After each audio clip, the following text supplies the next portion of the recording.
Bonjour tout le monde, j'espère que vous allez bien. On se retrouve aujourd'hui pour la recette de mon pain perdu vegan. C'est une recette parfaite pour un brunch le dimanche et en plus ça permet de ne pas gaspiller du pain qui est un peu vieilli. C'est également une recette qui demande très peu d'ingrédients et qui est très simple à préparer. Et franchement le résultat est top, donc si vous voulez voir comment on les prépare, ne bougez pas.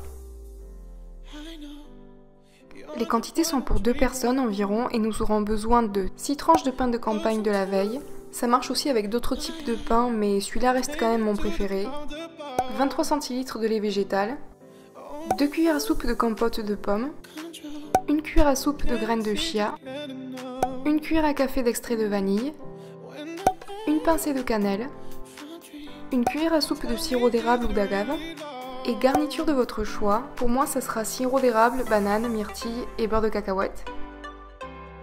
Pour commencer, dans un grand saladier, on place la compote, l'extrait de vanille, la cannelle et le sirop d'érable ensemble.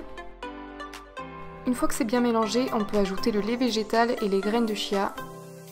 On mélange une dernière fois et on le laisse poser au frigo pendant 20 minutes. Et pendant ce temps-là, j'ai décidé de préparer des bananes caramélisées pour ajouter un peu de gourmandise.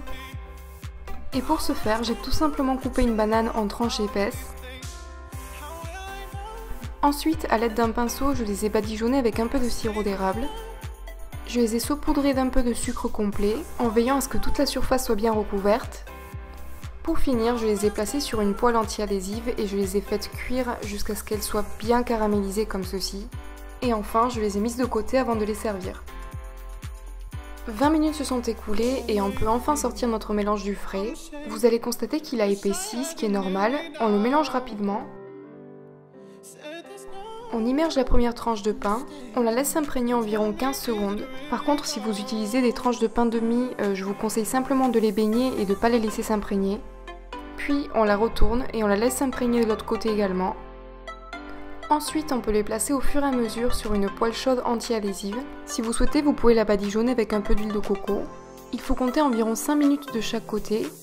Si vous souhaitez pas du tout qu'on voit les graines de chia, je vous conseille simplement de les moudre au début de la recette. En tout cas, voici à quoi doit ressembler notre pain perdu à la fin de la cuisson. Il doit être bien doré.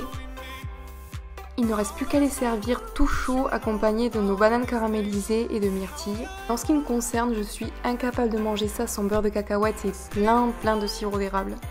S'il vous manquait des idées pour vos brunchs pendant ces vacances, vous devez absolument tester cette recette. J'espère que vous allez goûter cette combinaison parce qu'elle est vraiment trop bonne. En tout cas, si vous refaites cette recette, n'oubliez pas de prendre des photos et de me taguer sur Instagram ou Facebook. Encore une fois, je vous remercie pour votre soutien, je vous fais plein de gros bisous et je vous dis à la prochaine. Bye!